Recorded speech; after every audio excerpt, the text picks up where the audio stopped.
noche vamos a continuar con el volumen número 8, el tomo número 6, Romanos, el capítulo 11. Vamos a coger esa partecita que no hablamos la semana pasada, y también vamos a entrar al capítulo 12, que es un capítulo muy especial, donde vamos a aprender muchísimas cosas.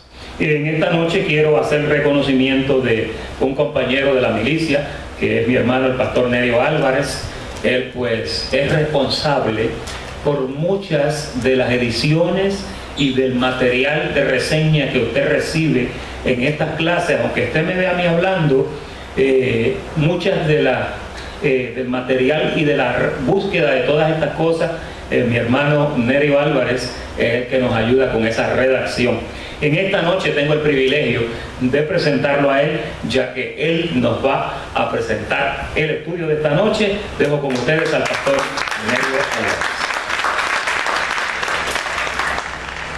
Gracias por la bomba, pastor Eladio. Bomba decimos en Venezuela cuando te exaltan, ¿no? Bueno, hacemos las cosas para el Señor y punto, nada más.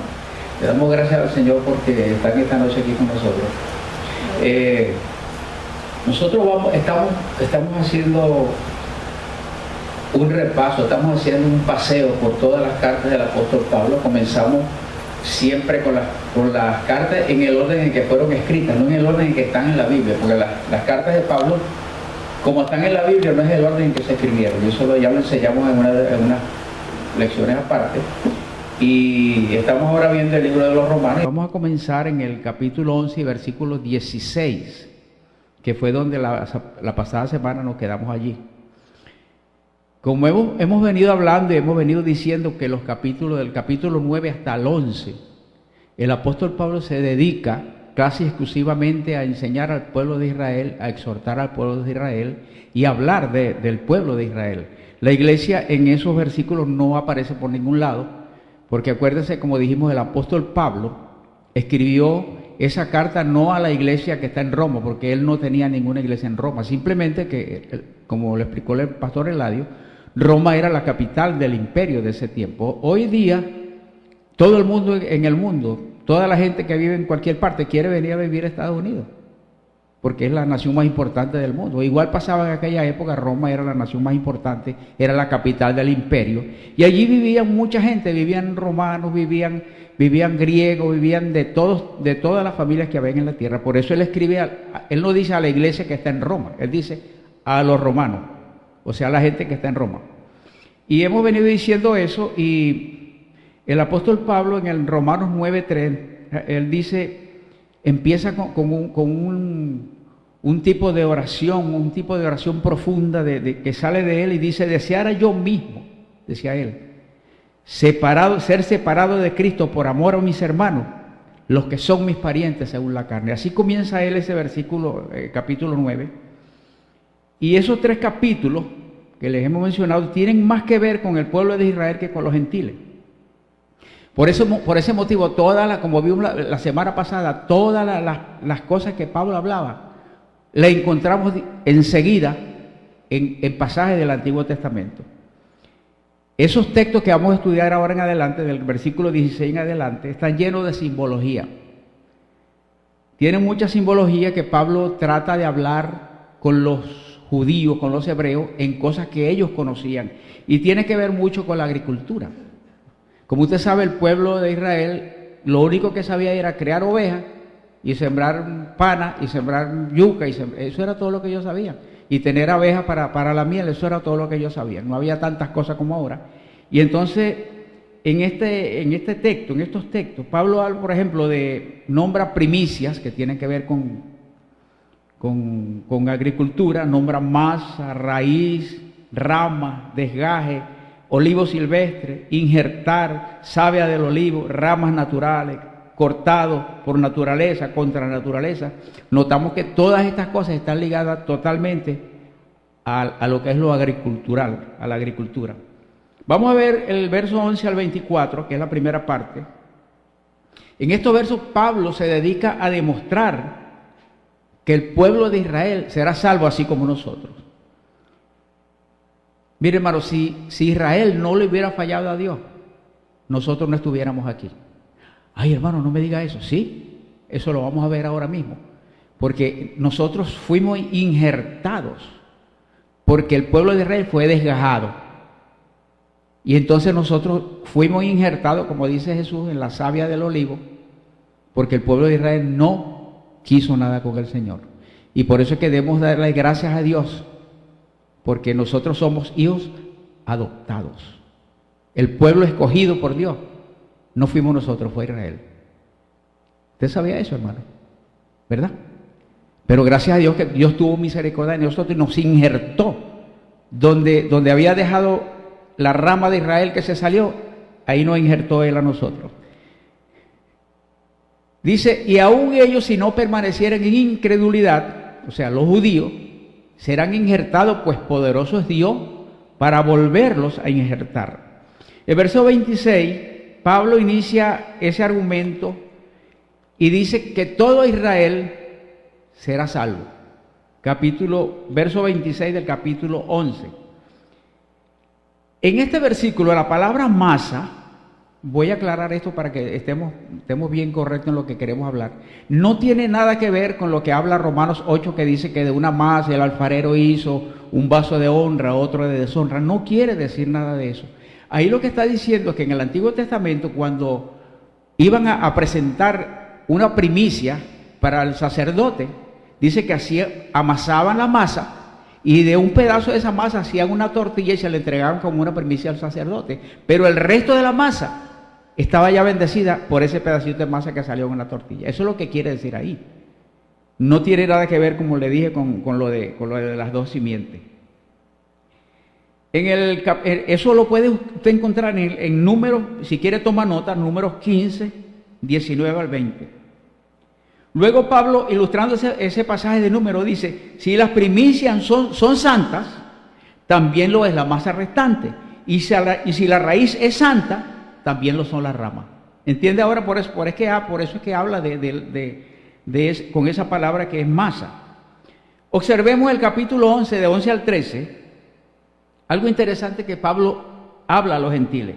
Dice, digo pues, ¿ha tropezado Israel para que cayesen? En ninguna manera. Pero por su transgresión, ¿qué pasó? Vino la salvación a nosotros los gentiles. Nosotros somos gentiles.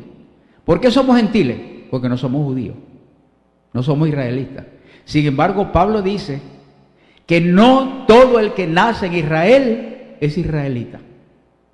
Y yo estaba preguntando y investigando, y resulta que es que si, por ejemplo, una pareja que vive en Estados Unidos y se va a vivir a Israel, y vive allá, y allá procrea, y nace un niño en Israel, ese niño no es israelita, porque ninguno de los dos padres tiene la corriente de la simiente de alguna de las tribus de Israel. Fíjense. Ahora imagínense, si no todos los que nacen en Israel son israelitas, ¿qué será de otra gente que dice que son judíos y son venezolanos, son colombianos, son puertorriqueños? ¿Qué será de ellos? Es bien importante entender eso, que no todos los que nacen allá son israelitas. Eso lo dijo el apóstol Pablo. Ahora, dentro del contexto ese que estuvimos leyendo, la raíz ya explicamos lo que significa, que era lo que pasaba con la masa que hacían la tortilla y se le entregaban al sacerdote. Ahora, la palabra olivo, que ya leímos allí, que está también relacionada con esto, hoy en día representa en la dispensación de la gracia, ¿a quién? A Cristo. Él es el olivo. Él mismo dijo, yo soy la vid y vosotros los pámpanos. ¿Usted sabe lo que es pámpano? Lo que los judíos entendían como pámpano. Es una rama. Y si usted corta una rama de un árbol y usted la tira en el piso, esa rama puede que el día todavía esté verde, pero al otro día se seca. Así somos nosotros cuando nos despojamos de Jesús, cuando nos apartamos de Jesús por cualquier cosa, cuando nosotros cometemos cosas. Eso no tiene que ver con salvación, hermano. Quiero aclarárselo. No tiene que ver nada con salvación, pero tiene que ver con la vida diaria para que Dios pueda seguirnos supliendo conforme a nosotros hagamos lo que a Él le agrada. Porque Dios se agrada de lo que nosotros hacemos y se desagrada por lo que nosotros no hacemos o hacemos mal. Por eso el pastor ha hablado muy claro en eso, diciendo que Dios tiene dos caras o dos partes. Tiene la parte áspera y la parte suave. Y eso lo vamos a ver un poquitico más adelante. Horrenda cosa es caer en manos de un Dios vivo. No tiene nada que ver con salvación. Somos salvos, estamos bendecidos con toda bendición. Pero hay otra cosa que nosotros tenemos que hacer mientras estemos en este cuerpo. Para cuando lleguemos, Dios dice que nos va a juzgar el Señor para ver lo que hicimos aquí, sea bueno o sea malo. Pero vamos a estar salvos. Ahora, la idea es que no lleguemos allá con la mano vacía. La idea es que le entreguemos al Señor: Señor, aquí está lo que tú me diste, mira lo que te produje. Y por eso es que nosotros necesitamos, hermano, salir a evangelizar. Porque el único fruto que Dios va a aceptar es que te diga cuántas almas tú trajiste a mis pies, cuántas almas tú salvaste, a cuántas personas tú le hablaste. Esos son los galardones, eso es lo que nos va a dar los galardones. No hay otra cosa. No hay otra cosa que nos vaya a dar galardones. Pablo en una oportunidad dijo, vamos a ver primero el versículo 11, del capítulo 11, 25 y 26. En este verso Pablo hace una arenga a los gentiles y dice: porque no quiero, hermanos, gentiles. Y aquí hace un paréntesis para hablar de un misterio.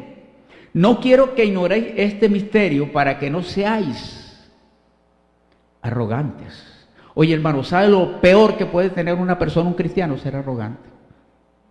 ¿Sabe por qué? Porque dice que Dios resiste a los soberbios. ¿Y qué más? Y da gracia a los humildes. Y no hay otra persona en este mundo que haya pisado esta tierra que haya dado un ejemplo más de humildad que Jesús. Jesús fue un hombre humilde, con todo y que dentro de su naturaleza Él era Dios. Pero él hizo eso para mostrarnos a nosotros que nosotros tenemos que no ser arrogantes, eso, ni altaneros, ni soberbios, ni altivos, ni orgullosos, ni endiosados, ni vanidosos. Nosotros no tenemos necesidad de eso. Yo sé que esta gracia, pues, mal enseñada, a veces trae a eso a las personas. Estoy bendecido, completo, no me falta nada. Que venga lo que venga, estoy salvo para siempre. Sí, es verdad, y es verdad. Pero la otra parte que el Señor quiere de nosotros, está ausente de las vidas. Mi oración a Dios, el versículo 11, 1 al 11, Pablo dijo que en una oportunidad dijo: sed imitadores de mí, como yo de Cristo. ¿Cuántos creen que eso es algo bueno? Imitar a lo que Pablo enseñó. Es bueno, ¿verdad? Sin embargo, a veces no imitamos a Pablo. Si llegamos a la estatura de eso que Pablo dice, que seamos imitadores de él, en el Romanos 10.1 dice: hermanos, te exaltamos Dios. Ciertamente, indubitablemente, concluyentemente, el anhelo de mi corazón, decía Pablo, y mi oración a Dios es por Israel, es para salvación. La pregunta que yo le hago a este pueblo hermoso y precioso: ¿cuántas veces cuando te pones a orar, tú oras por Israel? Si Pablo dice que el anhelo de su corazón es eso, y él dice que lo imitemos, nosotros tenemos que orar por ese pueblo, porque gracias a ese pueblo nosotros estamos aquí. No tiene nada que ver con como si ellos guardan el sábado, el miércoles, el domingo y hacen eso. No tiene nada que ver con eso. Es que ellos son parte de nosotros, porque Pablo dijo que de los dos pueblos hizo un solo pueblo. Somos uno en Cristo, ellos y nosotros. Por lo tanto, una oración para Israel tiene que ser para que ellos crean. Usted sabe el impacto que causa cuando un judío de esos bien de buena equipa puesta se convierte al Señor. Eso es un impacto grandísimo. Hay judíos que han sido evangelistas por muchos años. Está uno que se llama Morris Cerullo. Ese hombre ha evangelizado a millones de personas. Uno que se llama Benhem. Son judíos. Y el impacto de esos ministerios es precisamente por eso. Porque ellos, siendo judíos, ellos empiezan a predicar al Cristo verdaderamente. Y la oración de nosotros debe ser por eso, para que Israel crea ahora. No que crea cuando el Señor venga, porque cuando el Señor venga, dice Pablo, que todos los israelitas, todos los judíos van a ser salvos. Pero ellos van a creer cuando el Señor venga y Él les muestre sus manos. Mira mis manos. Y Él no va a venir a condenarlos porque no creyeron la primera vez. Él va a venir para que ellos también sean salvos. Porque fueron dos etapas. Vino la etapa para nosotros, para los gentiles. Nos salvamos, creímos, perfecto. Pero falta a ellos. Y ellos son el pueblo escogido. No somos nosotros, son ellos. Y cuando Él venga, dice que todos van a ser salvos. Cuando los vean, que Él muestre sus manos, mira, aquí está mis manos que ustedes mataron, yo fui el que mataron, ellos van a creer. Porque es necesario que se complete, como dice Apocalipsis, se complete todos los consiervos para que el Señor termine todo lo que vino a hacer en esta tierra. ¿Entendemos eso, verdad?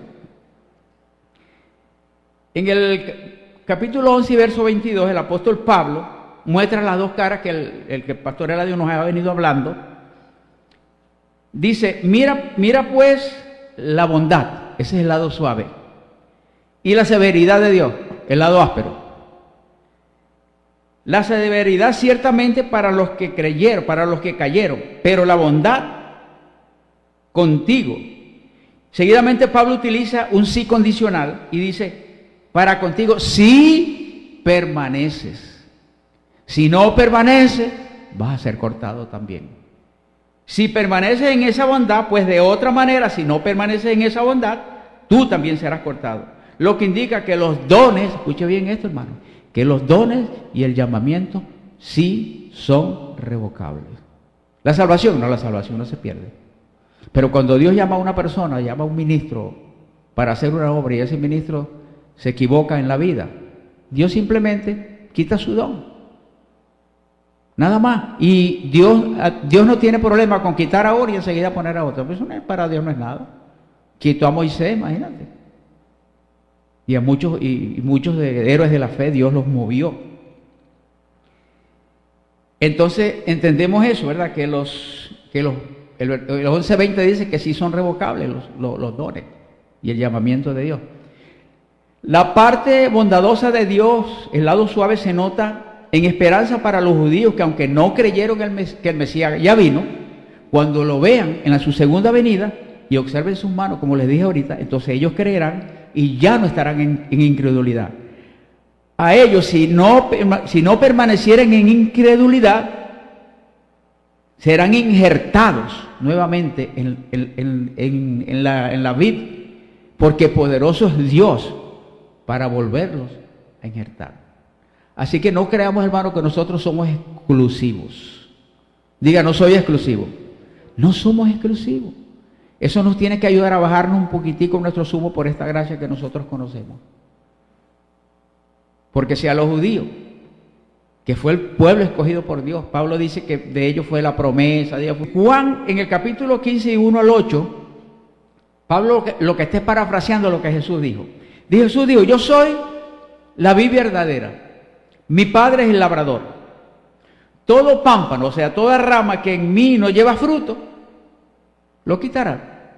Y todo aquel que lleve fruto, lo limpiará para que lleve más fruto. Ya vosotros estáis limpios por la palabra que os he hablado. Y después dice, permaneced en mí y yo en vosotros. Como el pámpano, como la rama no puede llevar fruto por sí mismo, si no permanece en la vid, así tampoco vosotros, si no permanecéis en mí. Yo soy la vid, yo soy la savia, vosotros los pámpanos, las ramas. El que permanece en mí y yo en él, este lleva mucho fruto, porque separado de mí, que soy la vid, nada podéis hacer. Fíjense que aquí habla de hacer, aquí no habla de creer ni nada. Salvo, estamos salvos sin problema para siempre. Pero aquí habla de la obra que hay que hacer en esta tierra, de lo que nosotros tenemos que hacer como cristianos, como creyentes. Tenemos que entender eso. Capítulo 11 y verso 24 de Romanos dice, porque si tú, judío israelita, fuiste cortado del que es por naturaleza el olivo silvestre, que somos nosotros los gentiles, Dios nos llama olivo silvestre. Porque no somos ni judíos ni israelitas nosotros. Dice, fuiste injertado en el buen olivo, cuanto más estos, judíos e israelitas, que son las ramas naturales, serán injertados en su propio olivo. Pregunta. Esto va a ocurrir, ¿sabe cuándo, hermano? En la segunda venida del Señor. Cuando el Señor venga, ellos van a poder creer y van a volverse a injertar cuando ellos crean. Dice Pablo, donde no hay griego, Colosenses 3:11 dice, donde no hay griego, ni judío, ni circunciso, ni incircuncisión, ni bárbaro, ni escita, ni siervo, ni libre, sino que Cristo es todo en todos. Los israelitas son nuestros hermanos también. A futuro ellos van a ser como nosotros. Y me imagino que tienen que aprender mucha gracia, porque el mismo Señor se la va a enseñar. Ahora sí se la va a poder enseñar. Cuando Él vino aquí, Él dijo una oportunidad: yo tengo muchas cosas que deciros, pero ahora ustedes no la pueden sobrellevar. ¿Qué era lo que? ¿Acaso Jesús no sabía de la gracia? Claro que sabía si Él era la gracia, pero Él estaba en un pacto, por cuestión de extemporaneidad de pacto. Él no podía hablar estas cosas. Sin embargo, tiró algunas cositas: nadie os lo arrebatará de mi mano. Eso significa usted. Mi Padre que me las dio es mayor que yo, y nadie habló un poquitico, tiró unas poquitas de cosas así, pero Él dijo: mayores cosas que yo, ustedes harán también, dijo Él. Él asomó un poquitico. Tengo muchas cosas que deciros. Yo tengo un estudio que hice, tuve pocos meses, donde yo saqué 365 cosas que Jesús no pudo decir. 365 cosas que Jesús, les digo, no se las puedo decir ahora. Entonces Jesús era un hombre bien inteligente. Él sabía que él no podía violar el pacto, aunque él no vino a cumplir el pacto, porque Jesús violaba el pacto todos los sábados. Si usted estudia la Biblia, usted ve que Jesús todos los milagros los hacía en día sábado, y le caían a pedras, y él no, porque hacía eso en día sábado. Entonces, si él violaba el mandamiento principal de los judíos, quiere decir que él dijo: no, mira, yo soy el Señor del sábado, ¿cuál es el problema? El sábado fue hecho por causa de usted, no por causa mía. Y él no pudo cumplir la ley, ni nadie la pudo cumplir. Hay un texto en Ezequiel que dice: y les daré mandamientos y estatutos por los cuales ustedes no puedan vivir. Dios hizo eso con maldad para que la gente no pudiera cumplir la ley. Nadie la pudo cumplir. Y Jesús no la cumplió no porque no podía, sino para demostrarle a ellos que eso no servía para nada. Amén. Ahora, fíjese, en el capítulo 11, 28 al 32, fíjese como el apóstol Pablo dice: en lo tocante al orden del evangelio, los judíos, los principios por los cuales Dios envió el evangelio al mundo, ellos, los judíos israelitas, son enemigos por causa de su incredulidad. Eran enemigos de la cruz de Cristo porque no creían. Simplemente esa es la gran diferencia, que nosotros creemos y ellos no creyeron. Dice: por causa de vosotros, no por culpa de, sino por el bien de nosotros, a fin de que nosotros, o que vosotros, por la exclusión de los judíos, pudiésemos ser injertados en ellos. A eso se refiere el principio de elección, porque ellos son el pueblo escogido de Dios, son amados por causa de los patriarcas, de los padres, Jacobo, Abraham, Isaac, de quienes son su descendencia. Ellos descienden de eso, y por eso ellos se pegaron y creyeron de verdad que Dios los había llamado, pero no creyeron. El asunto no es de quien llama, sino del que cree. El asunto no es lo que yo me sé, lo que tengo en la mente, sino si yo creo. Esa es la gran diferencia entre nosotros. Pablo quiere decir que las promesas de Dios hechas a los patriarcas de Israel están aseguradas para su descendiente. No en base a sus propios méritos, sino porque la fidelidad de Dios que prometió eso, lo va a cumplir. Y entonces ahí dice: porque irrevocables son los dones y el llamamiento de Dios. En este caso, en el caso de Israel, sí es verdad que son irrevocables y el llamamiento de Dios, porque Dios le prometió a Israel eso y Dios lo va a cumplir. Pero en cuanto a nosotros, sí son irrevocables los dones. Dios no se arrepiente de haber elegido a Israel. Con esto no quedan dudas de que este verso nada tiene que ver con la iglesia, ni con los ministerios de gracia, sino con la promesa de volver a darle una oportunidad a Israel para que sea salvo. Eso es lo que significa eso.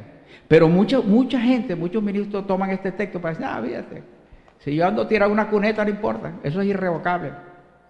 Siga durmiendo de ese lado, amado pastor, amado ministro, porque no es eso. ¿Cuántos han escuchado eso, ese texto aplicado a que no, yo salvo para siempre, no importa lo que yo hago, porque es irrevocable?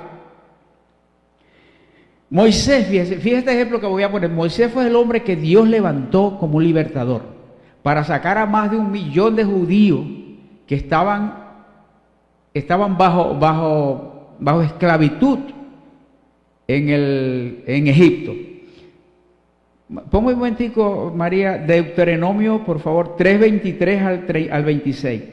Deuteronomio 3:23 al 26. Para que usted vea cómo Moisés fue cortado, fue quitado, y aunque Dios dijo que que la gente tenía que ver a Dios a Moisés como si fuera Dios. 23, y oré, este es Moisés hablando, y oré a Jehová en aquel tiempo diciendo, versículo 24, empieza él aquí a hablar una oración bien bonita, bien chévere. Señor Jehová, tú has comenzado a mostrar a tu siervo las grandezas y tu mano poderosa, porque ¿qué Dios hay como tú en el cielo y en la tierra que haga esta obra y proeza como las tuyas? Versículo 25, pase yo, te ruego, y ve aquella tierra buena que está más allá del Jordán, aquel buen monte y el Líbano. 26, pero Jehová se había enojado contra mí a causa de vosotros, por lo cual no me escuchó, y me dijo Jehová, basta, no me hables más de ese asunto. Ahí lo cortó. Y por tres veces, Moisés le dijo, Señor, déjame entrar. Y más adelante le dice, mira, súbete en ese cerro, en ese monte, y mira lo que alcance tus ojos, míralo, pero no va a entrar. Sin embargo, Dios lo levantó a él como el libertador. Él lo levantó como el libertador de los judíos y los libertó. Pero por estar de cabeza dura, que Dios le dijo un día, mira, en el desierto va a haber una peña, cuando tengas sed, háblale a la peña. Y parece que como que el café que se tomó estaba como amargo, no tenía azúcar, y se paró con un palo. Esta es la peña. ¡Huáscata! Le dio un trancazo a la peña, y fue una de las cosas por las cuales Dios le dio un corte. Por eso tenemos que tener mucho cuidado cómo andemos en esta vida.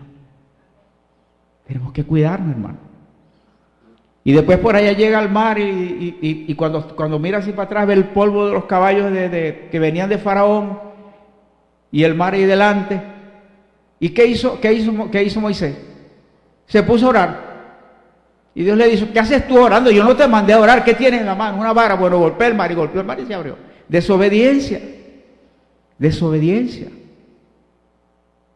Porque claro, él estaba haciendo lo que todos haríamos en un momento difícil. ¿Qué hacemos nosotros en un problema? Señor, orar. Pero a veces es tiempo de actuar, no de orar. Y nosotros tenemos que actuar todos los días en favor de las almas esas que están por ahí, que no sabemos cuántas están necesitando que usted llegue y le hable, le dé una tarjetita. No sabemos cuántas.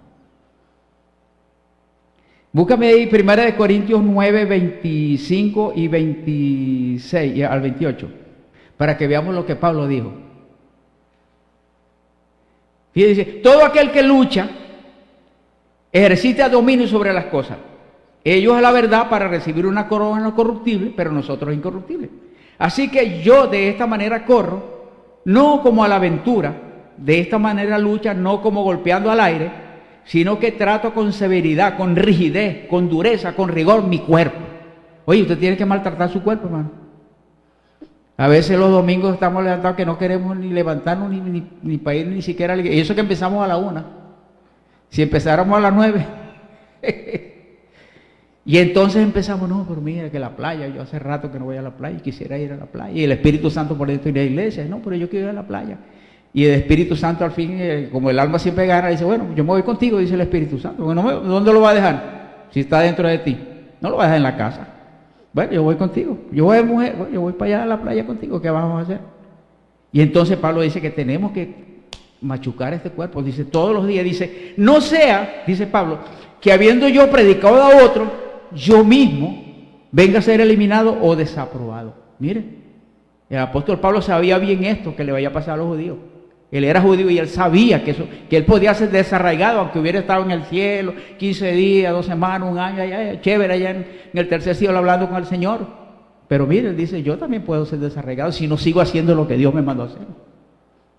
Porque no es lo que yo quiera hacer, es lo que Dios te mande a hacer, lo importante. A veces queremos hacer cosas para Dios y Dios nos dice, ¿qué haces tú haciendo eso? ¿Qué haces tú orando? Yo no te mandé a eso. Muchos me dirán, dijo Jesús un día, muchos me dirán en aquel día, Señor, en tu nombre eché fuera demonios. Eso era bueno en aquella época. Y sané a los enfermos y de todo, Señor, chévere. Y le dijo, Señor, ¿y quién los mandó a hacer ustedes eso? Apartados de mí, hacedores de maldad. Y no era malo, sanar enfermos no era malo, ni echar fuera demonios no era malo, pero no, Dios no los mandó a hacer eso. Entonces cada uno de nosotros tenemos que descubrir para qué fue que Dios te llamó en esta vida. Y hacer lo que Dios quiere, no lo que a nosotros nos parezca, no porque tengamos conocimiento, no porque yo crea que esto es lo mejor. Tenemos que entender que no somos el catirito de la película. En Venezuela, catirito es una persona rubia, que siempre los protagonistas eran de ojos azules y rubios, le decíamos, te crees el catirito de la película, decíamos. No nos creamos el catirito de la película porque no lo somos. El catirito de la película aquí es Jesús. ¿Por qué no le damos un aplauso al Señor? Denle un aplausito al Señor, ¿verdad? Él es el chévere, Él es el bueno. Pero no podemos exaltarnos creyendo que somos lo mejor. Porque esta gracia es buena, pero enferma. Enferma. Si usted se deja agarrar y se le meten los tuétanos, para salvarlo usted no lo salva ni, ¿cómo se llama? Ni el cebo soleado, ni el médico chino. Los dones y ministerios en el contexto de la ley y de gracia son revocables. Dios no se alinea con nadie que no ande conforme a la vocación del llamamiento que Dios le hizo. Si alguien no funciona, ¿sabe qué hace Dios? Si a alguien no le funciona a Dios, ¿qué hará Dios? Ay, no, mira, yo te ruego, mira, pórtate bien, si yo quiero usarte, haz esto. No, mira, quítate tú para ponerme yo, para poner yo otro. Ahí sí cae bien la canción, quítate tú para ponerme yo. Entonces, por eso es que vemos muchos ministerios, hermano, que eran ministerios grandes, ministerios bonitos, y de repente los líderes se van al suelo y se les acaba el ministerio, se les acaba el ministerio. El versículo 11 dice, porque Dios sujetó a todos a desobediencia para tener misericordia de todos. El plan de Dios es hacer de la desobediencia un canal para exhibir su misericordia, primero a los creyentes gentiles y finalmente a Israel. Fíjese, Dios, para podernos ver, Él tuvo que quitar el pecado, porque Él no podía vernos, aunque ya Jesús había muerto, no podía vernos todavía con el pecado. Él tuvo que quitarlo para que nosotros pudiéramos ver su rostro. Y eso es una cosa importantísima, porque nosotros tenemos que entender que no es por lo que nosotros hacemos, sino por lo que Él hizo. No es por nuestros méritos, sino por los méritos de Él, para que no nos gloriemos. Para que no nos gloriemos. Para finalizar este capítulo, 11, 23 al 36, Pablo hace una doxología. O sea, usted sabe lo que es una doxología, ¿verdad? Es una exclamación en forma de oración que no sale de la mente humana. Es una cosa como si Dios mismo estuviera presente allí, y lo que hace es exaltar la grandeza de Dios, no exaltar al hombre, sino exaltar la grandeza de Dios. Eso es una doxología. Y él echa un vistazo ahí maravilloso al propósito eterno de Dios y dice, oh profundidad de la riqueza de la sabiduría y de la ciencia de Dios. Cuán insondable, me parece que estoy leyendo a Moisés, ¿verdad? Oh Señor, que tú eres bello, que tú eres precioso. Dice, cuán insondables son tus juicios e inescrutables tus caminos. Porque ¿quién entendió la mente del Señor? ¿O quién fue su consejero? Eso lo encuentra usted en Isaías 40:30. ¿Quién le dio a él primero para que fuese recompensado? Eso lo encuentra en Job 41:11. Porque de él, para él, son todas las cosas, y a él únicamente, solamente sea la gloria, la alabanza por los siglos de los siglos, de los siglos, siglos. Amén. Para terminar, Efesios 2, 12 al 22, dice Pablo, en aquel tiempo, hablando de nosotros los gentiles, estabais sin Cristo, alejados de la ciudadanía de Israel y ajenos a los pactos de la promesa, sin esperanza y sin Dios en el mundo. Pero ahora, en Cristo, vosotros que en otro tiempo estabais lejos, habéis sido hechos cercanos por la sangre de Cristo. Iglesia, te exaltamos Dios, porque Él es nuestra paz, que de ambos pueblos hizo uno, derribando la pared intermedia de separación, aboliendo en su carne las enemistades y la ley de los mandamientos expresado en ordenanza, para crear en sí mismo de los dos un solo pueblo y un nuevo hombre, haciendo la paz y mediante la cruz reconciliar con Dios a ambos en un solo cuerpo, matando en ellas las enemistades, y vino y anunció la buena nueva de paz a vosotros que estabais lejos y a los que estaban cerca, porque por medio de él los unos y los otros tenemos entrada por un mismo espíritu al Padre. Así que ya no sois extranjeros ni advenedizos, sino conciudadanos de los santos y miembros de la familia de Dios, edificado sobre el fundamento. Oiga, nosotros estamos edificados sobre el fundamento de los apóstoles. Ay, pero no fue el apóstol Pablo que fue al tercer cielo. Sí, él fue. Pero usted mira a Pablo como cuando él habla, lo que trae a colación son a los profetas, porque él también tuvo que fundamentar lo que el Señor le habló. Tenía que tener una prueba de lo que él hablaba, ya se había dicho. Si no, no tiene sentido.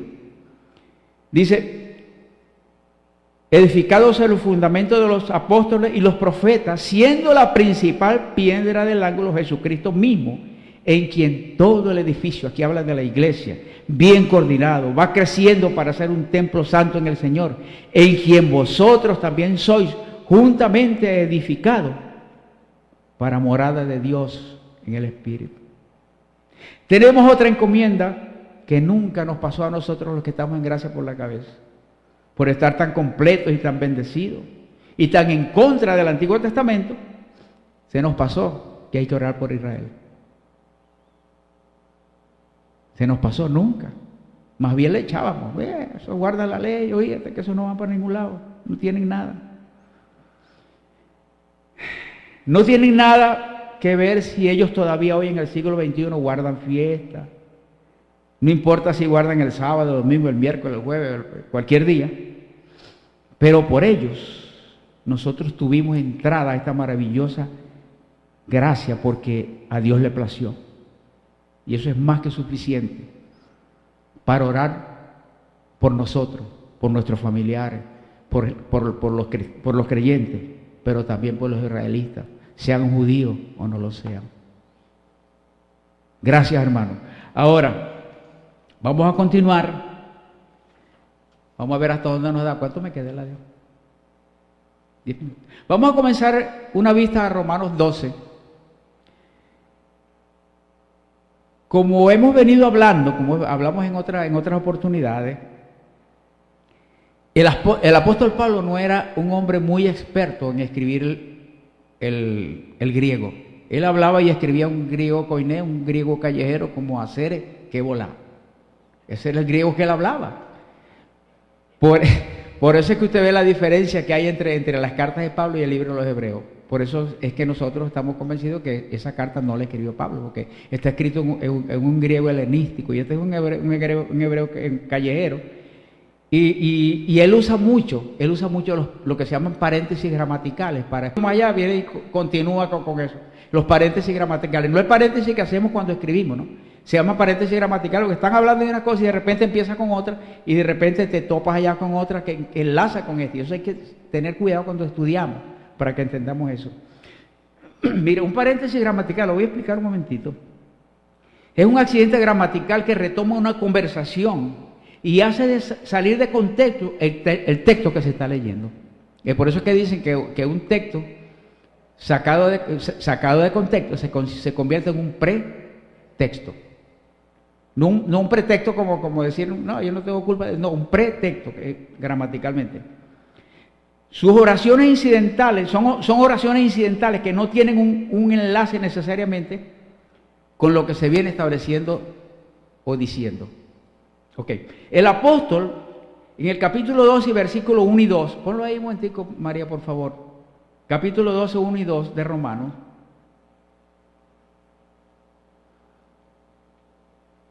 Empieza y dice, así que hermanos, acuérdense, aquí ya está hablándole a la iglesia.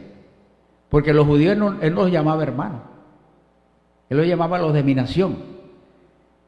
Dice, así que hermanos, os ruego por las misericordias de Dios que presentéis vuestros cuerpos. Mira, aquí empieza el apóstol Pablo a enseñar una cosa práctica de lo que nosotros tenemos que hacer. Que presentéis vuestros cuerpos en sacrificio vivo, primeramente, santo, agradable a Dios, que es vuestro culto racional. Yo cuando estaba estudiando el culto racional, yo decía, ¿qué será esto? Y entonces me enteré, me di por enterado y el Señor me ayudó en eso. Es que nosotros, donde quiera que andamos caminando, nosotros somos un culto racional a Dios. Que cuando alguien nos ve, tenemos que demostrar que somos diferentes a todos los demás. Que alguien te ve sentado y empieza a mirarte como una cosa rara. Pero no somos cosas raras, es que el Espíritu El Espíritu Santo que está en nosotros siempre va a rebotar en un espíritu que no es el del Señor. Yo, por ejemplo, conocí a la hermana, ¿cómo se llama la hermana? La hermana Fanny la conocí yo en las terapias de mi esposa, que mi esposa le dio un stroke y tenía que ir con ella a las terapias, y pasaba yo 3 horas, y yo me llevaba libros para estudiar mientras ella estaba ahí. Y la hermana Fanny me dice que ella veía que una vez me senté al lado de ella, que nos sentamos ahí, y que decía entre ella, esta persona tiene algo. Hasta que un día, como ya me cansé de leer el libro, me llevé la Biblia. Cuando me vio, hermano, yo sabía que usted era... Pero, ¿qué pasó? ¿Qué le pasó, hermano? No, yo sabía, hermano, que yo lo veía usted, hasta se sentó al lado mío un día y yo no, ¿sabes? Lo saludé, pero no hablamos ni nada, y yo lo veo a usted diferente. Y es que usted es cristiano, claro que lo veía diferente. Y mire, eso indica, hermano, que usted tiene que ser así un culto racional a Dios. Donde quiera que andemos, donde quiera, lo que hablemos, lo que hagamos, tiene que ser un culto racional a Dios, que la gente vea que hay algo diferente, que Cristo se muestra en nosotros. Si no, estamos fallos. El apóstol comienza así enlazando eso. En el capítulo 8, 37 y 39, por favor. 8, 37 y 39. Dice: antes en todas estas cosas somos más que vencedores por medio de aquel que nos amó. El 38. Por lo cual estoy seguro, fíjense lo que decía Pablo, que estaba seguro, que ni la muerte, ni la vida, ni ángeles, ni principados, ni potestades, ni lo presente, ni lo porvenir, versículo 39, ni lo alto, ni lo profundo, ni ninguna otra cosa creada nos podrá separar del amor de Dios que es en Cristo Jesús. De ese amor que es en Cristo Jesús, nada ni nadie lo va a separar, nunca jamás. Sin embargo, en el capítulo 9 y versículo 11, que Pablo empieza con los paréntesis, comienza así que, capítulo 8, verso 39, así que de manera que aunque ninguna cosa creada me puede separar del amor de Dios en Cristo, y dice aquí hermanos, y aquí cambia su término, y dice: os exhorto, apelo a vosotros, les pido, les imploro. En este concepto, la palabra exhortar es hablar unas palabras específicas para convencer al oyente para que éste tome ciertas acciones y persevere. Eso es la palabra exhortar. La palabra exhortar no es regañar. Os exhorto por la gran misericordia de Dios. Estamos en el capítulo 8, versículo 39. Os exhorto por la gran misericordia de Dios, las compasiones de Dios, que presentéis vuestros cuerpos como sacrificio vivo, lo vimos ahorita, en contraste con los sacrificios del Antiguo Testamento, en donde los sacrificios eran con animales muertos. Pero aquí, sacrificio vivo, no sacrificio muerto. Ahora, dice después: como sacrificio vivo, santo, agradable, que es vuestro culto racional o vuestro servicio racional. Ahora, mire lo que dice la versión Reina Valera del 60. En ese versículo dice: os ruego, en vez de exhortar. Luego induce a que debemos presentarnos para sacrificar nuestros cuerpos, en vez de que como sacrificio vivo, en un sentido figurado y comparativo. El sentido racional, o lo que estamos hablando ahorita, es que nosotros tenemos que definitivamente ser diferentes. ¿Cuántos creen que debemos ser diferentes? Ya somos diferentes en cuanto a conocimiento, ya somos diferentes en cuanto a posición, pero tenemos que ser diferentes en cuanto a acción. Que cuando usted camine de verdad, la gente vea en usted a Cristo mismo. Hay personas que dicen: no, yo para ser como mi vecino que dice que me quedo en la casa, porque eso todos los días es una guerra. Nosotros tenemos que cuidarnos, hermano. No importa que usted esté vencido, no importa que usted esté completo, no importa que no le falte nada, no importa que si el Señor viene, eso no importa. Lo importante es que tenemos que agradar al Señor, y la única forma de agradar al Señor es esa, haciendo lo que es agradable delante de Él en amor. No os acomodéis, el versículo 2 dice: no os acomodéis a este siglo. Esto es parte del crono al que estamos sujetos. Nosotros estamos sujetos al cronos del tiempo, ¿no? Y vamos a ir mirando aquí en la Biblia, porque tengo a María ya media media loca ya. Estamos en el capítulo 12. Sí, 12. Y versículo 2. 12:2. No os conforméis a este siglo, sino transformaos por medio de la renovación de vuestro entendimiento, para que comprobéis cuál sea la voluntad de Dios agradable y perfecta. Fíjese la palabra que Pablo usa ahí, la palabra transformación, que es una palabra griega que significa metamorfos, que lo que significa es que cambiar de una posición, de una forma a otra. Por ejemplo, la mariposa. Primero la mariposa es una larva, una cosa así que se ve media fea. Pero luego se convierte en gusano, que es más feo todavía. Pero al tiempo, ese gusanito que anda caminando por ahí, usted lo ve convertido en una linda mariposa que vuela y se mete en las flores. Entonces Dios quiere que nosotros hagamos eso, que nuestra mente dé un vuelco completo. Y que ya no seamos y ni pensemos como antes, sino que ahora pensemos con la mente del Señor. Eso es lo que Él quiere así. Que no nos adaptemos a las costumbres de este mundo, sino que renovemos nuestra manera de pensar. Porque la renovación comienza aquí, en la mente, en el corazón. Ahí comienza la renovación.